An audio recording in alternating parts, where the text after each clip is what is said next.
బట్టతలతో బాధపడుతున్నారా? ఆధునితనమైన పద్ధతిలో hair transplantation చేయబడును. Face clinic, Hyderabad. Hello Ram గారు. హాయ్ నారాజు. జీవితంలో కొంతమంది మీద నమ్మకంతో మనం ఆధారపడిపోతూ ఉంటాం. నమ్మకం వేరు, ఆధారపడటం వేరు. ఈ రెండిట్లో ఏది మంచిది? కొంతమంది నేను నిన్ను నమ్మి మోసపోయాను అని అంటారు. ఇంకొంతమంది నేను అతని మీదే ఆధారపడటం నేను చేసినటువంటి అతిపెద్ద తప్పు అని అంటారు. ఈ రెండిట్లో ఏది మంచిది? ఎప్పుడు ఏది ఏ రకంగా వాడాలి? ఒకవేళ ఈ రెండిటి మీద ప్యారలల్గా వెళ్ళిపోయి జీవితాన్ని అన్కంట్రోల్గా చేసేసుకుని బాధపడుతున్నటువంటి వాళ్ళు ఎవరైతే ఉంటారో, సఫరింగ్స్, లాట్ ఆఫ్ సఫరింగ్స్ ఉంటాయి సార్. ఎమోషనల్ సఫరింగ్స్ చాలా ఉంటాయి. వాళ్ళు కదలలేరు, మెదలలేరు, ఎక్కడికి వెళ్ళలేరు. ఎందుకంటే అక్కడ దాకా వచ్చినటువంటి జర్నీ వెనక్కి తిరిగి చూసుకుంటే మన వైపు చూసుకుంటే మనకి అస్సం వేసేస్తాయి. సెల్ఫ్ పిటికు చేస్తాం మనం. అవును. అది ఎలా, ఆ పరిస్థితులు ఎందుకు దారితీస్తాయి, ఆ సమయంలో మనం ఎలా బిహేవ్ చేస్తాము, ఎలా బయటపడాలి? మనకు చాలామంది సమస్యలతో వచ్చేవాళ్ళు నారాజు. కొన్ని మామూలు స్టేట్మెంట్, జనరల్ స్టేట్మెంట్స్ మనం వింటుంటాం. నిన్ను నమ్మి మోసపోయాను, వాళ్ళని నమ్మే నేను ఇలా తయారయ్యాను, మరీ ఎక్కువగా ఆధారపడ్డాను నేను, ఇంక నేను ఆధారపడడం తగ్గించాలి. ఇవి తెలియకపోతే అసలు నమ్మకం ఏంటి, ఆధారపడడం ఏంటి, ఎప్పుడు ఆధారపడాలి, ఎప్పుడు నమ్మాలి, అసలు నేను ఇప్పుడు ఎవరి మీద అయినా నమ్ముతున్నానా, ఆధారపడుతున్నానా, ఇవన్నీ తెలిసినప్పుడు జీవితంలో కొంచెం స్పష్టత వస్తుంది. ఇది తెలుసుకోవాలంటే అసలు ఆధారపడడం అంటే ఏంటి, నమ్మకం అంటే ఏంటో తెలుసుకున్నాం. నారాజు, చిన్న పిల్లవాడికి ఆకలి అవుతుంది, పాలు తాగాలి. అమ్మ మీద ఆధారపడ్డా, అమ్మని నమ్మాడా? ఎంత పెద్ద స్టేట్మెంట్ సార్ అదే. అమ్మని నమ్మటము, ఆధారపడటం రెండూ ఉన్నాయి సార్ అందులో. చిన్నపిల్లాడు కదా. సో ఏది టాప్ ప్రయారిటీ? నమ్మటం సార్. అక్కడ ఎట్లనన్నా సరే తీసుకొని వస్తుంది. చిన్నపిల్లాడు కదా. కరెక్ట్. సో మనము సరిగ్గా దీన్ని అర్థం చేసుకోకపోవడానికి కూడా కారణం ఇదే. అవునా? ఎందుకంటే నా దగ్గర లేనిది, నాకు అవసరం ఉన్నది ఇతరుల దగ్గర ఉంటే, నాకు కావాలని కోరుకున్నప్పుడు దాన్ని ఆధారపడ్డం అంటారు. నా దగ్గర ఏది లేదో నీ దగ్గర అది ఉంది, అది నాకు కావాలి, నేను ఆధారపడతాను. ఇంకా మామూలు ఎగ్జాంపుల్ చెప్పాలంటే, నా కారు చెడిపోయింది, దాన్ని బాగు చేయాలి. మెకానిక్ని ట్రస్ట్ చేస్తానా, ఆధారపడతానా?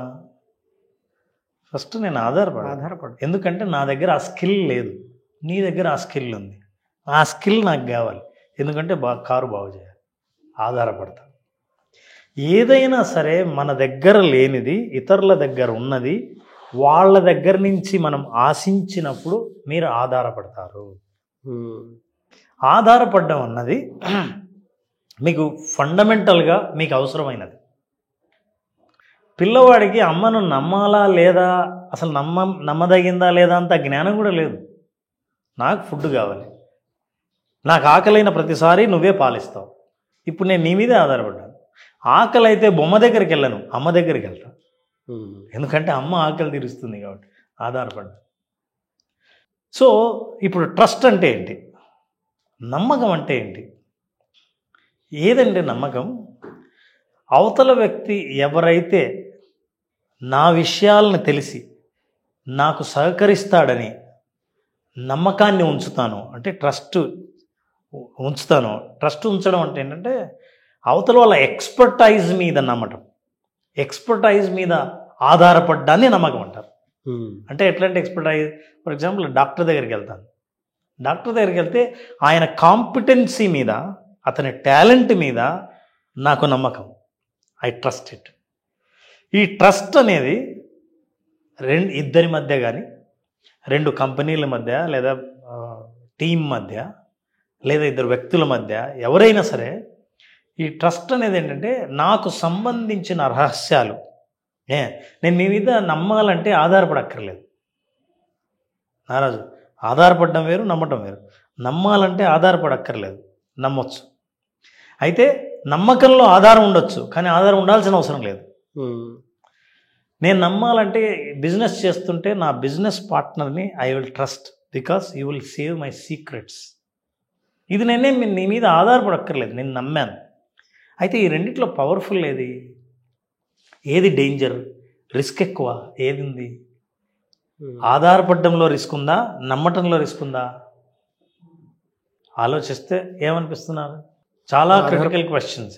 ఇప్పుడు తల్లిదండ్రుల మీద ఆధారపడతాం, కంపెనీ మీద ఆధారపడతాం, శాలరీ ఇవ్వాలి, బాస్ మీద ఆధారపడతాం, మంచి రేటింగ్ ఇవ్వాలి, మంచి ఫీడ్బ్యాక్ ఇవ్వాలి, కస్టమర్ మీద ఆధారపడతాం, మన ప్రోడక్ట్ కొనాలి, మనకు లాభాలు తెచ్చిపెట్టాలి, ఆధారపడతాం. ట్రస్ట్, లైఫ్ పార్ట్నర్ని ట్రస్ట్ చేస్తాం, బిజినెస్ పార్ట్నర్ని ట్రస్ట్ చేస్తాం, ఒక కంపెనీకి మన పర్సనల్ వివరాలన్నీ ఇచ్చి ట్రస్ట్ చేస్తాం. సో ఈ రెండిట్లో ఏది ఎక్కువ రిస్క్? ఆధారపడే దాంట్లో ఒక నమ్మకం ఉందండి. అంటే మీరు చెప్పిన ఇన్ని ఎగ్జాంపుల్స్ ఒక 50% నమ్మకం అనేది ఉంది, బట్ దాని ఎక్స్ట్రీమ్కి తీసుకెళ్ళకూడదు. ఆ ఆధారపడే దాంట్లోనే మనం ఫిల్టర్ చేసుకోవాల్సినటువంటి అవసరం ఉందని అనిపించింది. అంటే మీరు ఇన్ని ఎగ్జాంపుల్స్ చెప్పడం వల్ల మొదట్లో నాకు ఆ ఫిల్టర్ క్యాలిక్యులేషన్ అర్థం కాలేదు. నిజంగానే ఆధారపడటం మంచిదా, నమ్మకం మంచిదా అని అంటే అతి నమ్మకం కూడా మంచిది కాదు, అలానే ఆధారపడకుండాను ఉండలేము. చిన్నపిల్లాడి ఎగ్జాంపుల్ చెప్పారు మీరు ఇందాక. నేను ఒక చిన్నపిల్లాడినే, even audience point of view నుంచి చూసినప్పుడు వాళ్ళు కూడా చిన్నపిల్లలు. ఎందుకంటే ఈ టాపిక్ పెద్దది, దానివల్ల ఈ టాపిక్కి ఎవరైనా చిన్నపిల్లలే. ఆధారపడటం మంచిదా, నమ్మకం మంచిదా అని అంటే మనం ఈ పాయింట్లో చూసినప్పుడు క్యాలిక్యులేటివ్ పిచ్చి పిచ్చి క్యాలిక్యులేషన్స్ అన్నీ వచ్చేసినా కూడా ఎక్కడున్నా ఇంటూ మార్కులు వచ్చేస్తాయి, పాజిటివ్ రాదు. ఈ జోనర్లో మనం ఉంటాం సార్, మనం నలిగిపోయి ఉంటాము. కొన్నిసార్లు ఆధారపడతాము, కొన్నిసార్లు నమ్మేస్తాము.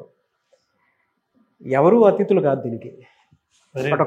ఒక్కొక్క క్యాలిక్యులేషన్ జీవితంలో అవును, ఇవి రెండు ఉంటాయి. అయితే అందరూ చిన్నపిల్లలే, ఎందుకంటే చిన్నపిల్లలు. It's emotional trap. అది ప్రేమతోనూ ఎమోషనల్ నీడ్. అందులో ప్రేమ ఉంటుంది, బ్లాక్మెయిల్ కూడా ఉంటుంది, బోత్ ఉంటాయి. కరెక్ట్. అందుకే బ్లాక్మెయిల్ అవకాశాలు ఆధారపడడంలో ఉన్నాయా, ట్రస్ట్లో ఉన్నాయా? దిస్ ఈజ్ వెరీ క్రిటికల్, మనం అర్థం చేసుకోవాలి. I will explain you. Trust is more risky. ఎందుకంటే ఎవరితో కలిసి జీవితాంతం ప్రయాణిద్దామని అనుకున్నావో వాళ్ళని ట్రస్ట్ చేస్తాం. ఆధారపడ్డం, ఫర్ ఎగ్జాంపుల్ నేను ఇందాక చెప్పిన నా కారు మెకానిక్ మీద నేను ఆధారపడినప్పుడు అతని మీదే ఆధారపడక్కర్లేదు. నేను ఈ మెకానిక్ కాకపోతే ఇంకో మెకానిక్, కాకపోతే నా దగ్గర టాలెంట్ లేదు, ఆ స్కిల్ లేదు. ఆ స్కిల్ ఉన్న ఎవరి దగ్గరైనా నేను ఆధారపడవచ్చు. కానీ ట్రస్ట్ మాత్రం నేను ఎవరినైనా నమ్మలేను.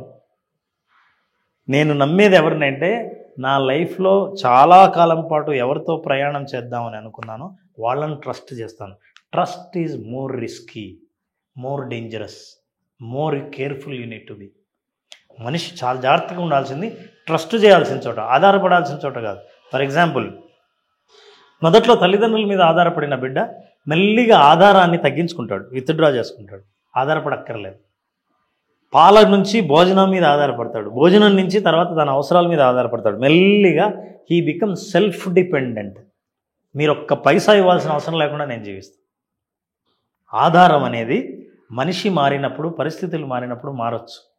మీరు ఆధారపడడం అనే టాలెంట్ మారినప్పుడు, మీ అవసరాలు మారినప్పుడు ఆధారపడడం మారచ్చు. కానీ ట్రస్ట్ అనేది మారదు. నేను ఎప్పుడైతే నా బిజినెస్ పార్ట్నర్ను నమ్మానో నిన్ను కాకుండా ఇంకొకరిని నమ్ముదామని అనిపించే ఛాన్సే లేదు. ఎందుకంటే నా సీక్రెట్స్, బిజినెస్ సీక్రెట్స్ అన్నీ తెలిసిన వ్యక్తితో చాలా కాలం పాటు నేను ఈ బిజినెస్ కంటిన్యూ చేయాలంటే నిన్ను ట్రస్ట్ చేయాలి. Now the danger is over dependence, over trust is the dangerous. నేను పూర్తిగా నిన్ను నమ్మి మోసపోయాను అంటే నమ్మావు, మోసపోతున్నంతసేపు ఏం చేశావు నువ్వు? So you need to be very careful. ఇది డిపెండెన్స్ ప్లస్ ట్రస్టా? ఆధారపడ్డము నమ్మడం రెండు ఒకరి మీదే మోపేసి సైలెంట్గా ఉన్నావా? వాళ్ళు చూసుకుంటారులే అని, అంటే నా అవసరాలు వాళ్ళే చూస్తారు, నా రహస్యాలు వాళ్ళే కాపాడుతారు అని అనుకున్నప్పుడు రాంగ్ పర్సన్ని మీరు ట్రస్ట్ చేస్తే లైఫ్ కొలాప్స్ అయ్యే ప్రమాదం ఉంది. మీ రహస్యాలని వాళ్ళు అమ్ముకునే అవకాశం ఉంది. మీ రహస్యాలు వాళ్ళ దగ్గర ఉంటే బ్లాక్మెయిల్ చేసే అవకాశం ఉంది.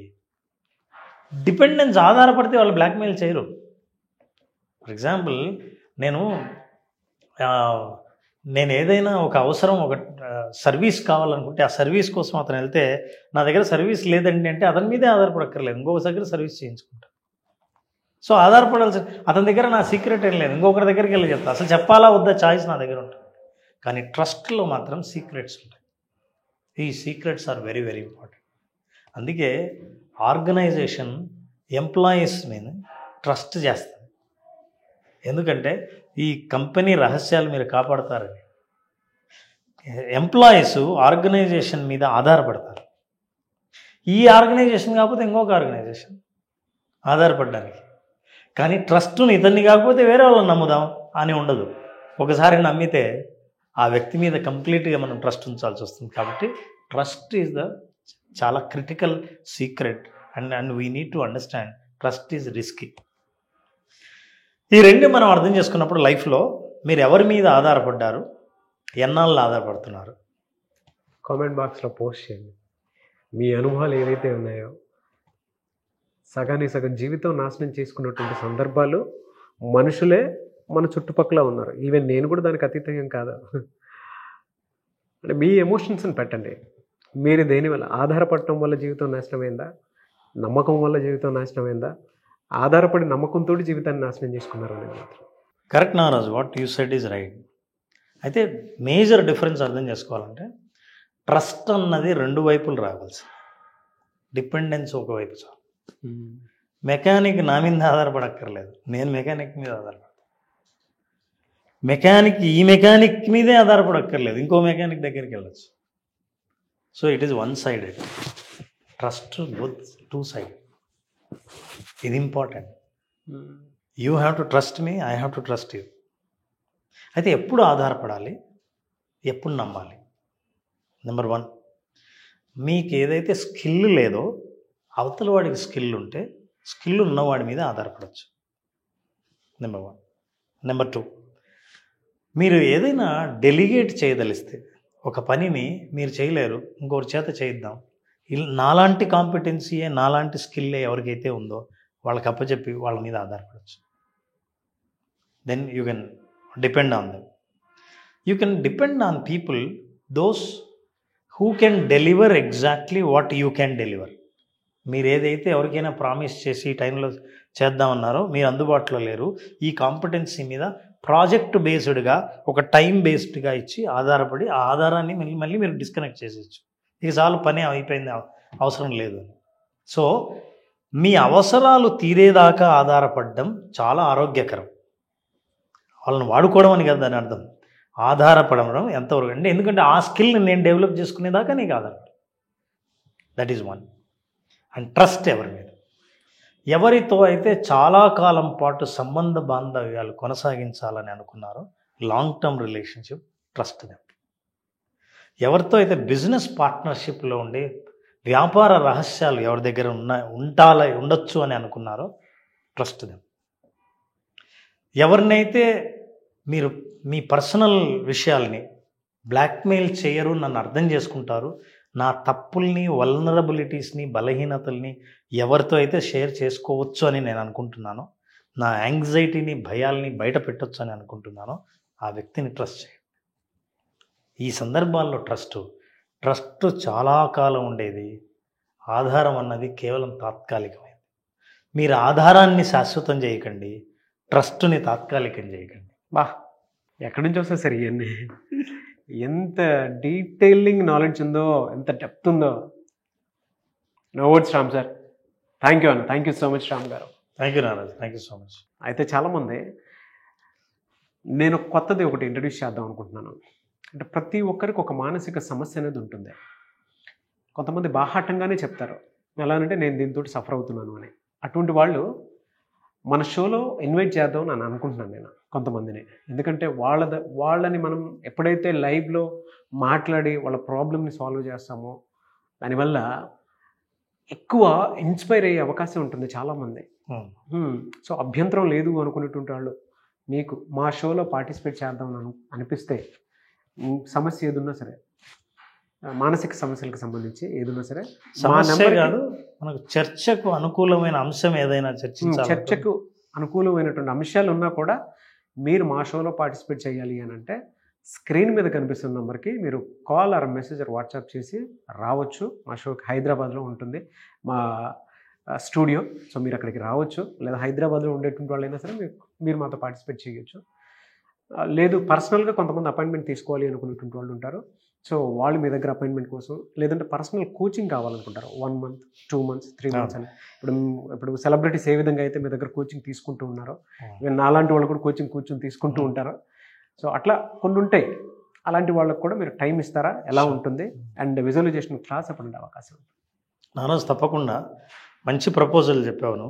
ఎవరైనా సరే రకరకాల ఏజ్లో సామాజికంగా రకరకాలైన సమస్యలు ఎదుర్కొంటుండొచ్చు. కొన్ని విషయాలు చెప్పాలనుకుంటే వాళ్ళకి వేదిక దొరకకపోవచ్చు. ఆ ప్లాట్ఫామ్ని మనం క్రియేట్ చేయటం అనేది మంచి ఆలోచన. వాళ్ళు వస్తే మనం చర్చించి ఆ కేటగిరీలో ఉన్నవాళ్ళు, ఆ ఏజ్ గ్రూప్లో ఉన్న వాళ్ళందరికీ నిజంగా మన సుమన్ టీవీ ఛానల్స్ వాళ్ళకి చాలా నాలెడ్జ్ని అందించిన వాళ్ళం అవుతాం. We will invite and will discuss. ఇంకా లోతులు, కొత్త పార్శ్వాలు, న్యూ డైమెన్షన్స్ని కూడా మనం డిస్కస్ చేయొచ్చు. అలాగే ఎవరైనా అపాయింట్మెంట్ ఖచ్చితంగా ఫర్ కోచింగ్ కానీ అడిక్షన్స్ ఉంటాయి సార్, వాటి నుంచి బయటపడలేరు. వాళ్ళు ఏంటంటే కోచింగే అవసరం వాళ్ళకి. అంటే కొన్ని థెరపీస్ చాలా అవసరం. ఇప్పుడు కొంతమందికి సిగరెట్ అలవాటు ఉండదు, కొంతమంది మందు అలవాటు ఉండదు, కొంతమందికి వైఫ్ అండ్ హస్బెండ్లో నార్సిస్టిక్ క్యారెక్టరిస్టిక్స్ ఉండేటువంటి వాళ్ళు ఉంటారు. ఇన్బిల్ట్ లాగా వచ్చేసి ఉంటాయి, బట్ వాటికి థెరపీ అవసరం. అట్లా అందుకే కోచింగ్ అవి అడుగుతూ ఉన్నాం. కెరీర్ బిల్డ్ చేసుకుందాం అనుకుంటారు. ఇప్పుడు నేనే ఉన్నాను, పర్సనల్గా కెరీర్ బిల్డ్ చేసుకుందామని మీ దగ్గర చాలా సలహాలు సూచనలు తీసుకుంటూ ఉంటాను. It's coaching, part of coaching. అవును, అట్లా సెలబ్రిటీస్ కూడా తీసుకుంటున్నారు కాబట్టి తప్పకుండా వి ఇన్వైట్ దెమ్. ఎవరైనా అట్లా లైఫ్లోనే ముందుకెళ్ళాలన్న ఆలోచనలు రావడమే ఆలస్య మార్గాలు ఎన్నో కనిపిస్తాయి. సో అట్లా కలిసిన వాళ్లకు పర్సనల్ కోచింగ్, కన్సల్టేషన్ కూడా ఉంటుంది. తర్వాత visualisation, basic visualisation session April 22వ తారీఖున, ఏప్రిల్ 22వ తారీఖున బేసిక్ 5 days సెషన్ స్టార్ట్ చేస్తున్నారు. ఈ సెషన్లో అటెండ్ అయిన వాళ్ళు, అటెండ్ కాకముందు మేము ఏమనుకొని వచ్చామంటే అని వచ్చిన వాళ్ళు, అద్భుతమైన అనుభవాలు చెప్పిన వాళ్ళు చాలామంది ఉన్నారు. లైఫ్ ఎలా టర్న్ అవుతుందో కానీ అందరికీ అనిపిస్తుంది. కానీ చాలా తక్కువ మంది జాయిన్ అయ్యి వాళ్ళు ప్రతిసారి ఒక మాట అంటుంటారు, నిజంగా నేను చాలాసార్లు వాయిదా వేసానండి, ఇప్పుడు నాకు అర్థమైంది టైం వస్తే తప్ప ఒక్కొక్కరికి ఆ అదృష్టం కలగదని అని. కానీ ఒక్కసారి అటెండ్ అయితే అనుభవం అద్భుతంగా ఉంటుంది. ఏప్రిల్ 22వ తేదీన 5 రోజుల పాటు జరిగే basic art of visualisation session attend అయినప్పుడు లైఫ్ న్యూ డైమెన్షన్ ఎలా ఉంటుందో చూడొచ్చు. డెఫినెట్గా అండి. ఏప్రిల్ 22వ తారీఖు విజువలైజేషన్ క్లాస్కి మీరు అటెండ్ అవ్వాలి అనుకుంటే మీకుండేటువంటి సామాజిక సమస్యలు, వ్యక్తిగత సమస్యలు, వాటి నుంచి బయటపడడానికి అవకాశం ఉంటుంది, కెరీర్లో ఎదగడానికి అవకాశం ఉంటుంది. సో ఈ అవకాశాన్ని మాత్రం మిస్ చేసుకోవద్దు. Wish you all the best. మీరు ఎన్రోల్ చేసుకోవాలనుకుంటే స్క్రీన్ మీద కనిపిస్తున్న contact number call or message WhatsApp చేసి వెంటనే ఎన్రోల్ చేసుకోండి. ఒకవేళ మీకు కనెక్ట్ అవ్వట్లేదంటే మిస్టర్ నాగ్ అఫీషియల్ 1 అని నా ఇన్స్టాగ్రామ్ ఐడి ఉంది, దానికి మీరు పర్సనల్ మెసేజ్ పెడితే నేను రామ్ గారి టీమ్ ఫార్వర్డ్ చేస్తాను. ఆ విధంగా సరే మీరు అప్రోచ్ అవ్వచ్చు. అండ్ ఈ వీడియో లైక్ చేయండి, షేర్ మాత్రం తప్పకుండా చేయండి. ఇలాంటి మరిన్ని వీడియోస్ కోసం మా ఛానల్ ఫాలో అవ్వండి. Thank you so much Ram గారు. Thank you. సుమన్ టీవీలో మీ పర్సనల్ అండ్ బిజినెస్ ప్రమోషన్స్ కోసం కింది నెంబర్కి కాంటాక్ట్ చేయండి.